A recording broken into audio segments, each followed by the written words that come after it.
أعوذ بالله من الشیطان الرجیم بسم الله الرحمن الرحیم لا اله الا الله محمد رسول الله صلی الله علیه وسلم. زما غونډو مشرانو کشرانو ملګرو غونډو ته سلامونه چې څوک ما ګوري چې څنګه تاسو ته پته ده غټ اختر راغلی دی. غټ اختر به یو ورځ ورته شته. غونډو ته اډوانس کې د غټ اختر مبارکي. غټ اختر د قربانۍ دی. دا قرباني په پیسو نه ده، دا قرباني په نیتو ده. نو په دې کې زه تاسو ته ویل غواړم چې غونډ خپل نیتونه پاک وساتئ.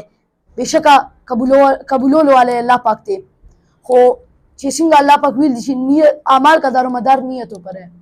د اعمال غونډ اثر د دې غونډ لکه وړوکي نه وړوکي اعمال مې نیت یې ښیي نو هغه به غټ اعمال حسابېږي، او چې هغه غټ نه غټ عمل وي نیت یې خراب وي نو هغه به وړوکي عمل حسابېږي. نیتونه پاک وساتئ.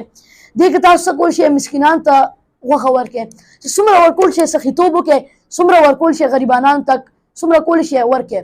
دې کې به ډېر خلک کوي چا سره به جامې ني، چا سره چې مور او پلار، چا سره چې هغه اساسات ني، هغه سامان ني، پیسو سره ني چې کوم باندې هغې ځان له خپل خواهشات پوره کړي. په هغې په سر باندې لاس کېږدئ، د هغې امداد وکړئ.